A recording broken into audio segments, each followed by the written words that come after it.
What's up, Ocean Point? My name is Ross, and I'm here in our brand new auditorium. All right, what's going to happen today? Jeff's going to give a real good sermon. We're going to share some communion, which is just a little celebration of who Jesus is and what he's done for us. Speaking of Jesus, literally anyone can have a relationship with Jesus, and that includes you. And then after that, we're going to worship in song, and it's our prayer that you have, even in some small way, an encounter with God through this. All right, thanks for tuning in.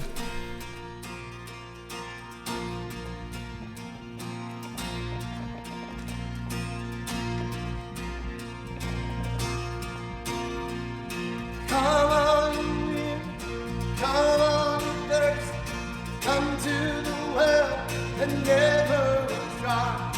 Drink of the water, come and thirst no more.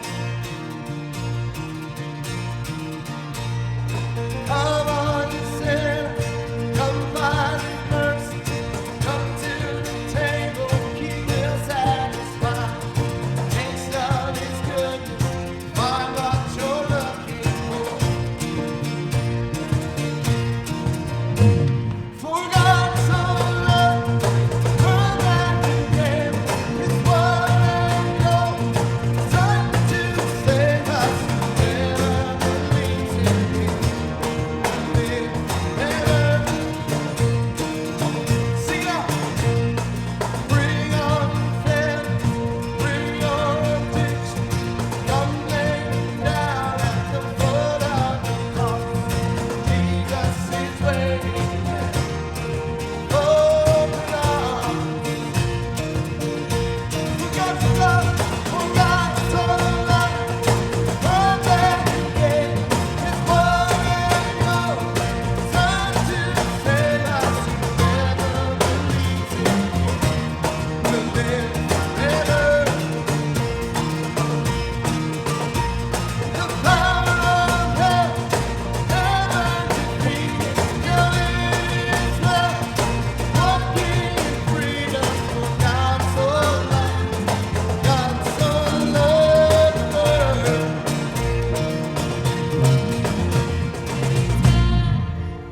Praise God, for whom all blessings flow. Praise Him, for the wonders of His love. Praise God, for whom all blessings flow. Praise Him, for the wonders of His love. For God so loved the world that He gave us His one and only Son to save. For God so loved the world that He gave His one and only Son to save us. Whoever believes in Him will live forever. The power of hell never defeated. Now it is love, walking in freedom. God so loved the world. Bring your fears, bring your addiction. Come lay them down at the foot of the cross. Jesus is waiting. God so loved the world. Hey there, Ocean Point. Thanks again for being a part of our online gathering. Before I jump into my message, I just want to highlight our groups real quick. And we talk about groups a lot because we talk about how relationship and connecting with other people is so critically important. And I believe that each and every one of us is designed within our DNA to want to be with each other, to connect with each other, and to connect with God. And if anything, that's been magnified over the past year, that need, and then also been limited even more. And so this could be the time that if you've put off and you've not been a part of any of our groups, this could be the chance for you. We're doing signups right now for our next season of groups, and they're going to be all online groups as we're looking to navigate and keep things safe within state parameters. And they're going to be journeying and following along with our new teaching series that is going to follow a video series called The Chosen. You can find this whole series on YouTube, and they have an app and everything else. It's fabulously produced, and it kind of just tells the story of Jesus from this cool perception and perspective to be able to look at that. I'm going to be preaching through that. Our group's going to be talking through that, and I want you to be a part of that. So what you can do is you can go on our app and look at connecting to groups, or you can go to our website, oceanpointri.com/groups, and see how to sign up online to be able to be a part of one of our online groups. And then don't go anywhere, because today's message is actually going to build up into something really, really cool. Last week, we left off talking about just this idea of responding versus reacting.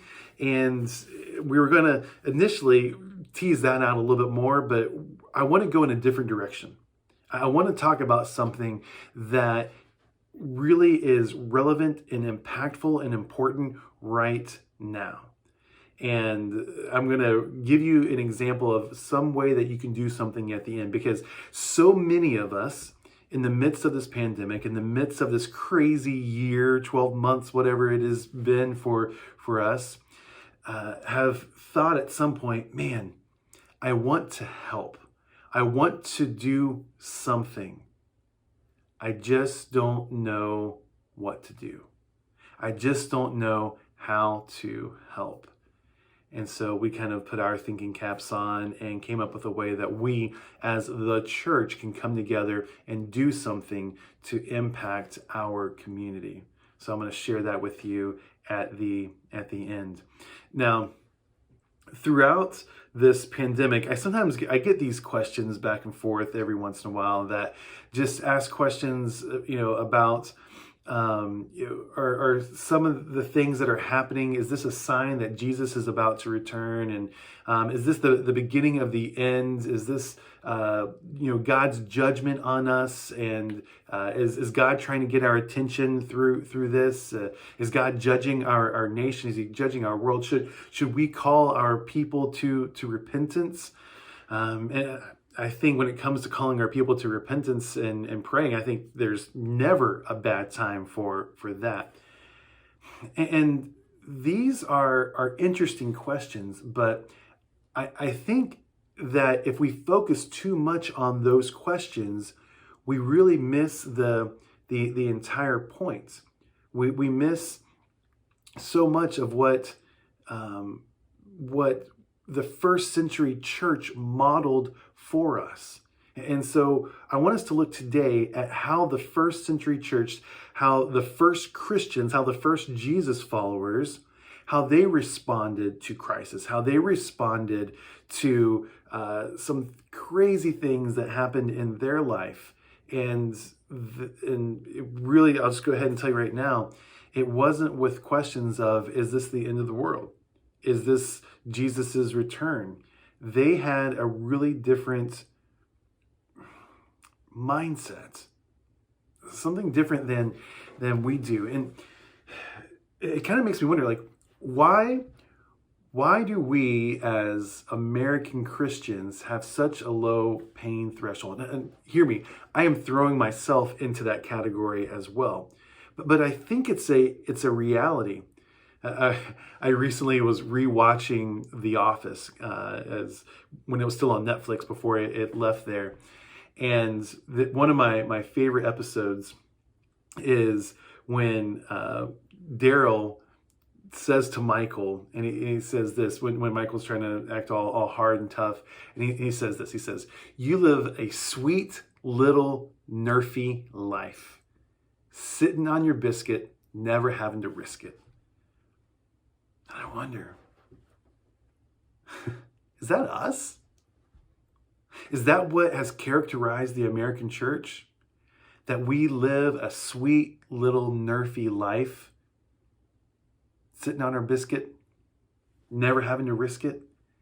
And now that there's things that are pushing us out of our comfort zone, now that there are things that are putting us in a position where we have to do things that we don't want to do, or that are inconvenient, or that stretch us, or worse, right? That put us in a position of pain where we really feel it, then it really highlights our low pain tolerance.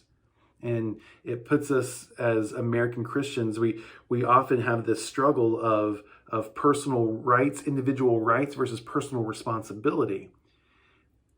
But it can't be all about me and all about you at the same time, right? Those are conflicting ideas, because if it's all about me and it's all about you, at some point we butt heads, or we're trying to pull at the same thing. Something has to give. Somebody has to give. Somebody has to surrender freedom, or chaos will ensue. Now, the notion of surrendering any kind of personal freedom, it might strike us as a little un-American, but really we do it all the time. At least I really hope you do. Sometimes maybe not, right? Every time you come to a four-way stop and you choose to let the car to your right, or the car that arrived there just before you, to go first, versus just saying, no, it's all about me and going, you are relinquishing some of that and saying it's not just about me. And really, so many traffic rules and laws, that's how they come to play. We recognize that we can't always be about ourselves. Now, our varying theologies and worldviews, they feed our curiosity and fascination with interesting, intriguing, but in the end, unhelpful questions related to the suffering that many of us are experiencing. And in most cases, it's really just pulling apart the hassle and inconvenience of what we've had to experience in this past year.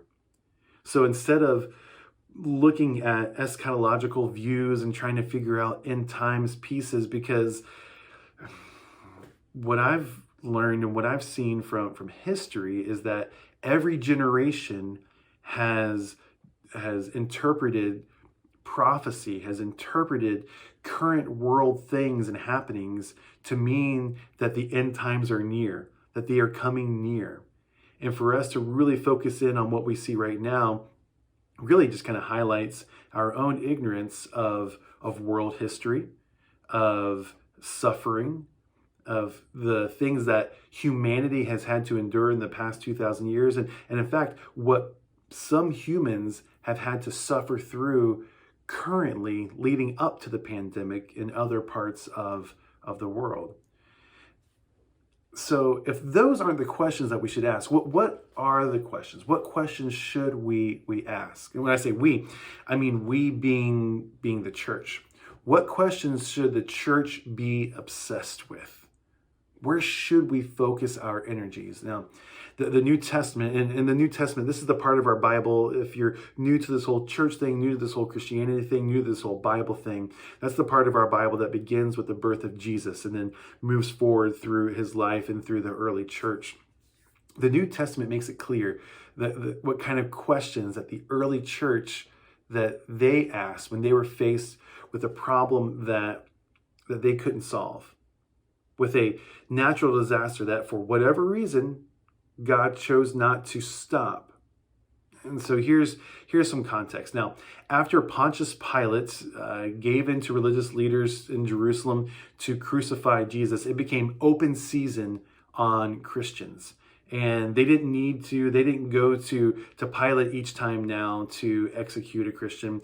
They would just do it, they would take it upon themselves. And the first person that they chose to execute was a man who had been chosen by the apostles to distribute food to widows. His name was Stephen. Now, as it turns out, Stephen was not only good at distributing food to widows, he was also a powerful speaker, and his accusers made the mistake of giving him an opportunity to defend himself, and he gave this eloquent speech and really put them in this position of realizing what he said and what he was justifying in himself. So they decided that they would stone him to death, which was a gruesome way to die, as they would leave the person there to bleed to death, to have the animals come and get at them. And something happened, though. Something happened after this. And we read this in a history book of the early church that we call the book of Acts. And it's in Acts chapter 8, verse 1, that we read this. It says, "On that day, a great persecution broke out against the church in Jerusalem, and all except the apostles were scattered throughout Judea and Samaria." They could no longer meet safely or legally. And what was the result? What did they do? And it says, so the Jesus movement ceased to be as its leaders were eventually rounded up and executed, right? It didn't exist in the same way. Or is that really what happened? No, it's not. In fact, it was the opposite. Verse 4, we read this. It says, "Those who had been scattered preached the word wherever they went." The fact that they could no longer meet together in Jerusalem, it didn't dampen their faith or their enthusiasm. It turned out that persecution, it served as a catalyst for their faith to spread, to share it in regions that they had yet to reach. And we see just this permeation now. As Christians are faced with persecution, instead of pulling into themselves, they scatter and they share and they tell more about who this Jesus is. So here's the picture. Christians are scattered throughout the world, throughout the Roman Empire. They're despised. They're dispersed. And what questions were they asking? At this time of persecution, at this time of not being able to stay at home, at this time of unknown and suffering, what were they most concerned about? What did they focus on most when they got together? Well, Luke, who writes the book of Acts, he continues the story in chapter 11. Here's what we read in verses 19 through 21. "Now those who had been scattered by the persecution that broke out when Stephen was killed traveled as far as Phoenicia, Cyprus, and Antioch, spreading the word only among Jews. Some of them, however, men from Cyprus and Cyrene, went to Antioch and began to speak to Greeks also, telling them the good news about the Lord Jesus. The Lord's hand was with them, and a great number of people believed and turned to the Lord." Wouldn't it be incredible if this was our story? And in part, it is. That when faced with uncertainty, when faced with not being able to gather like we've been gathering, to do things like we've always done, that we've looked at new ways to be able to impact and reach and connect with our community. Whether it be, hey, we can't have a Christmas Eve service, so we'll have a Christmas special. Hey, we can't gather in a building, so we'll gather in a parking lot or in a home church model or online, and we will be here to love on our community and do different things. I think that's a pretty cool story. But back to their story. It turns out that so many non-Jews embraced Jesus as Savior that the believers in Antioch, they reached out to Jerusalem for some backup, for some help. They needed help. Like, we have all these new believers. We don't know what to do. So Jerusalem sent a man named Barnabas. And when Barnabas arrived, even more people responded. And even more of these non-Jews turned to Jesus. So he needed to recruit more help. And so we read this in, again, chapter 11, but now verses 25 through 28. It says, "Then Barnabas went to Tarsus to look for Saul. And when he found him," now this is Saul, who we would later know to be Paul. "When he found him, he brought him to Antioch. So for a whole year, Barnabas and Saul met with the church and taught great numbers of people." Now, here's something interesting for us, right? There's no indication that first century Jesus followers tried to figure out the disruption, the displacement, and persecution, how that played into some larger eschatological end of time framework. They didn't interpret the persecution as signs of God's displeasure with them. They adjusted to their new normal and they kept going. They looked at what was within their reach, what was in front of them. They pivoted and they kept going. And ultimately God honored it. And we see it's this movement that then got its permanent name in this place called Antioch. Because in verse 26 it tells us that the disciples were called Christians first at Antioch. It's this faith that they had that allows us to be where we are today. We wouldn't be here were it not for them. And if they found themselves just caught up in debates about meanings and interpretations of things versus action, maybe you and I wouldn't be here right now. And this is where the story takes an interesting turn. And it leads us to the opportunity that I want to share with you today that I'm so excited about. In verse 27, it says, "During this time," and this is the time of persecution, disruption, things are not going how anyone thought they would go. "During this time, some prophets came down from Jerusalem to Antioch. One of them, named Agabus, stood up and through the Spirit predicted that a severe famine would spread over the Roman world."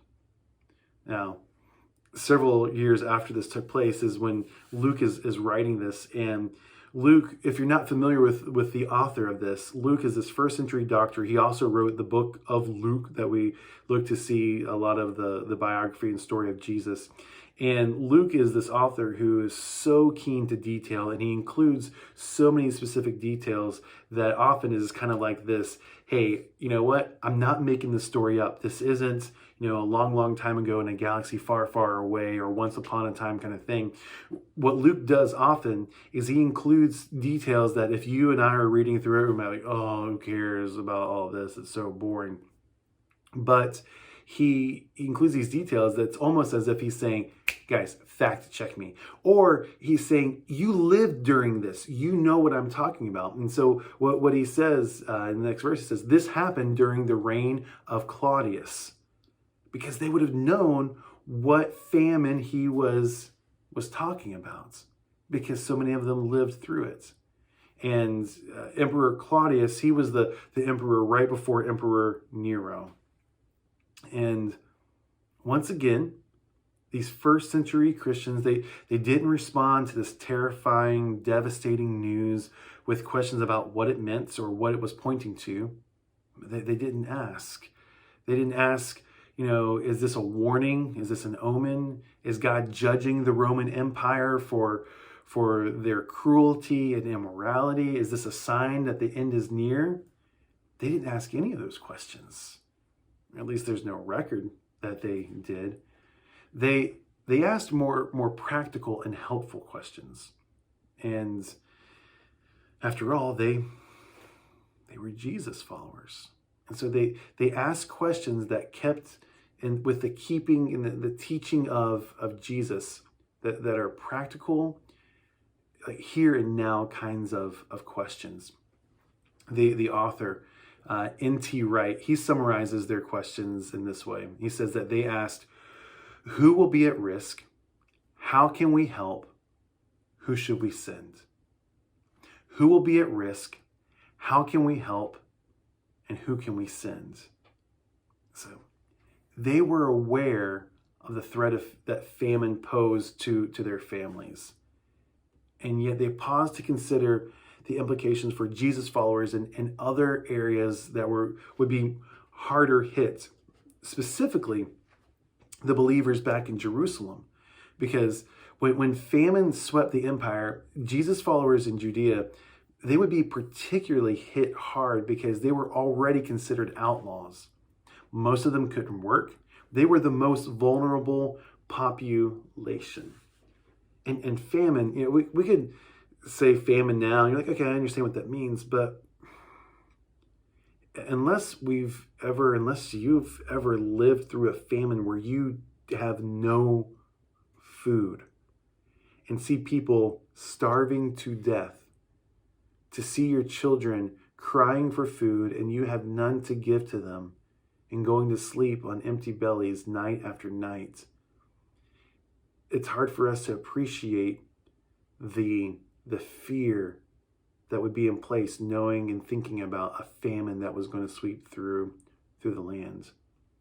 So the believers in Antioch, this place again where the disciples were first called Christians, they saw this as an opportunity to use their resources to help other Jesus followers who had fewer resources that were in Jerusalem. And instead of sitting around and talking about what it all meant, they looked around and they got busy. Verse 29, it says, the disciples, as each one was able, decided to provide help for the brothers and sisters living in Judea. This they did, sending their gift to the elders by Barnabas and Saul. Now, this is crazy, and this is something that would be so easy for us to miss. Jerusalem was more than 300 miles away from Antioch, right? In our modern context, to try to put that in perspective, you could travel from Rhode Island to like New Zealand, South Africa, whatever, like the farthest place that you can think of, and back round trip in less time than it would have taken to go one way from Antioch to Jerusalem. And besides, this was a worldwide famine. So they would be experiencing the famine as well. They would need to care for their own, but yet they were looking to also take care of those who had greater needs. And this whole idea of generosity, we see it through our world now. Whether someone is or isn't generous, that's another thing. But this concept, but this would have been a foreign concept for them. Generosity towards someone who could not or would not be generous in return, it was not only considered like not a virtue, it was considered weak. That kind of generosity, it wasn't considered commendable. It was considered foolishness. Like you gave in hopes of getting back. But these Jesus followers, they did something. They did something that had never been done before. Nothing that we see in recorded history. Never before in recorded history had a local multicultural group felt a familial kinship and responsibility for a group of people with whom they had virtually nothing in common, in a group that they had never met. So where did this politically and culturally incorrect behavior come from? Well, it came from the recognition that God so loved the world that he gave. And so this stirred them in their heart. And they knew that there were people in need, and they gave because that's what love required of them. Those are our people. So they got the ball rolling. And they were the first to kind of push it and get it going. And they introduced a new kind of generosity. A generosity that didn't ask, what can you do for me in return? But I will do for you. So, taking a page from our first century brothers and sisters, those first Jesus followers, those first people to be called Christians, the question that I want to ask is, what should we do? What should you do? And what we kind of put our heads together in thinking about how can we make an impact, what we know is this: everybody matters to God, whether God matters to them or not. And so we have this opportunity to love on our community, to do something that we've done in different forms and it's looked different ways throughout our history at Ocean Point. But we are going to embark in a new chapter, in a new way, a new look of OP Loves. Now, back to our roots, our very first OP Loves, centered around Valentine's Day, not because we're really celebrating Valentine's Day, but that's just, there's this theme of love around then. And prior to our launch, that was April 6th of 2014, that February before, we did some things to demonstrate to our community that we love them, that we cared about them, because they are part of our community. And we would take these gift baskets to local businesses and places, and it was just a great way to demonstrate that. Here we are. What would this be? 7 years later? And we want to do something that maybe is just a little bit different. So we've got two ideas of ways that we can leverage OP Loves, that we can leverage the church, our people, in order to make an impact and a difference within our community. So again, we put our heads together and we said, hey, what's a way that we can really change and help our community? And something from the very beginning of Ocean Point 2 that we've said is that we don't want everything to be like about Ocean Point. We want to be able to find other local organizations and people that are doing amazing things and come alongside of them and support them and help fund them to do the things that they are doing well. So here is my ask. Here is how we can do what we need to do to take advantage of this opportunity in the midst of crisis, in the midst of need, and for some organizations and for some people, a greater need than they have ever experienced in their entire lifetime. Here's what I'm asking of you. I'm asking that every member of our Ocean Point family, and even if you're not a part of, even if you don't consider yourself a part of our Ocean Point family, maybe you would want to do this as well. But I'm challenging our Ocean Point family, for every person, for you to give $40. $40. And what we are going to do is we're going to collect that $40, and 100% of it we're going to give away. Now, I'm going to go ahead and just call out the elephant in the room right here, because if you've been tracking with our giving numbers, you see that we've not been meeting budget.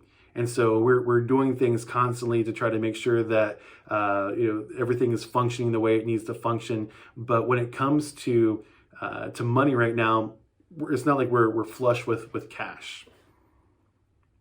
But that's not why we were called here. We were called here to make a difference, not to make a point.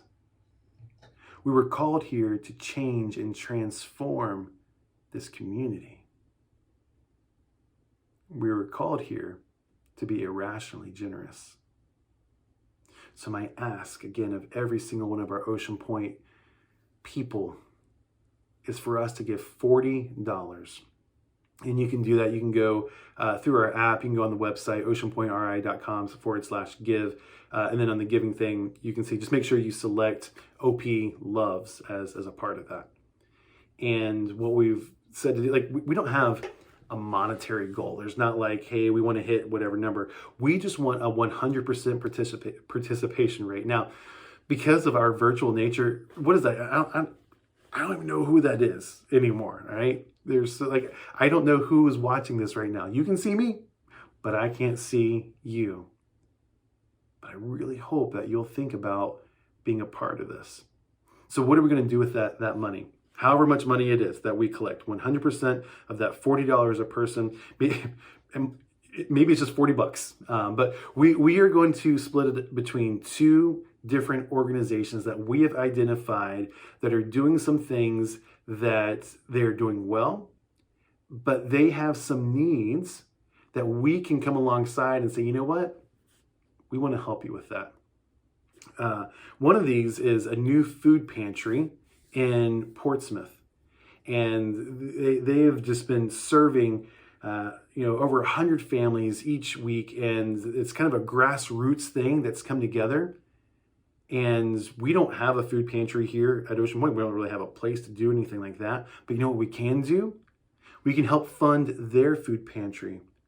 Help make sure that there are families that have food. We're not in the midst of a famine like the first century church was, but there are people who are hungry, and we can make a difference. So half of whatever we raise is going to go to them.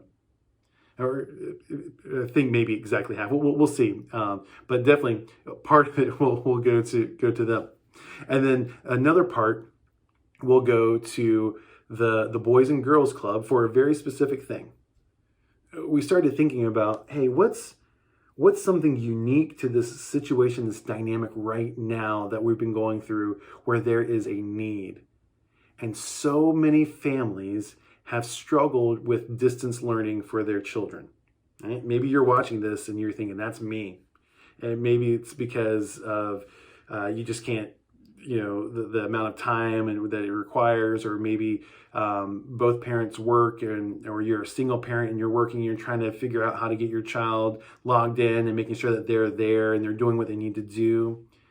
Well, the Boys and Girls Club have a place and a program where at their facility, children can come and do their distance learning there.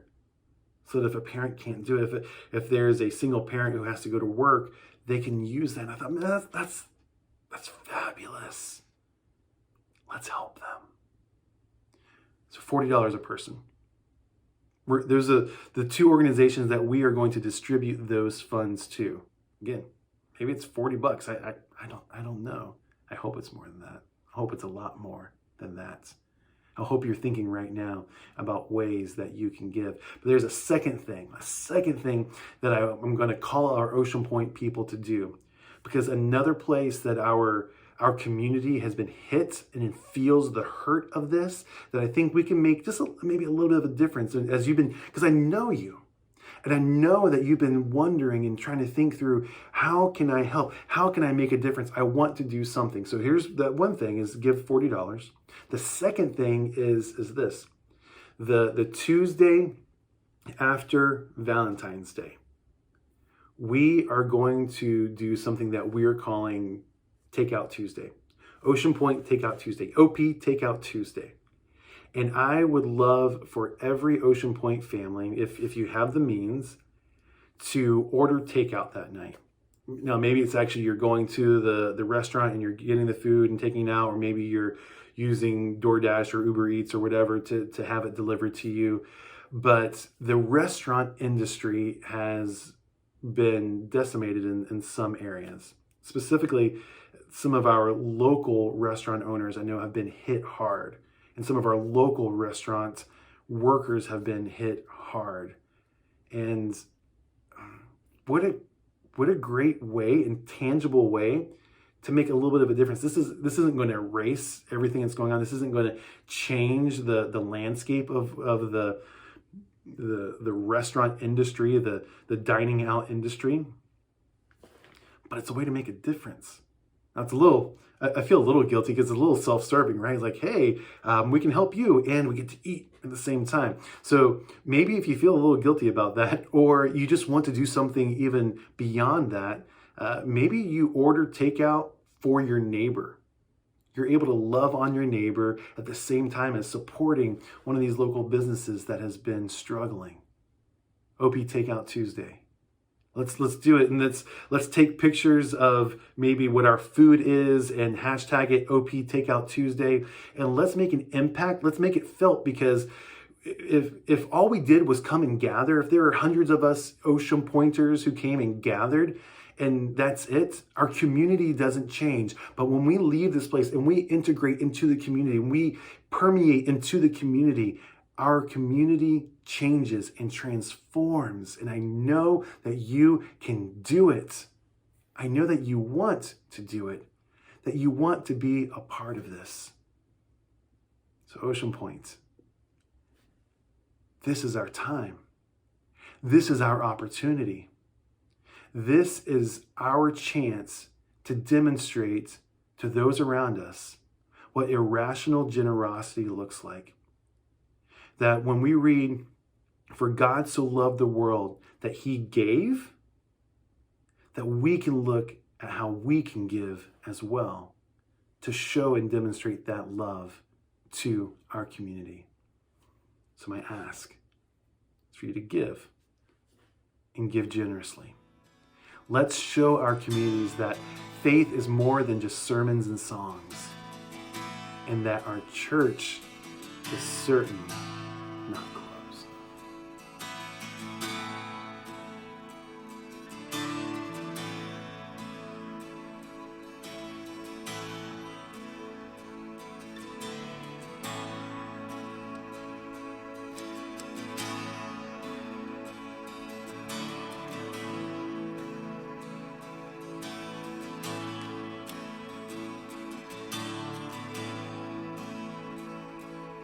Lord, I come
dark and all alone, growing comfortable.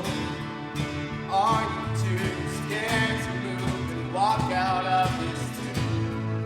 Buried underneath lies that you believe, safe and sound, stuck in the ground, too lost to be found. Close to sleep, and it's time to leave. Come on and rise up, take a breath, you're alive now. Can't you hear the voice of Jesus calling out from the daylight Lazarus? Your prayer, power of death will hold you. Can't you hear the voice of Jesus calling out from the daylight Lazarus?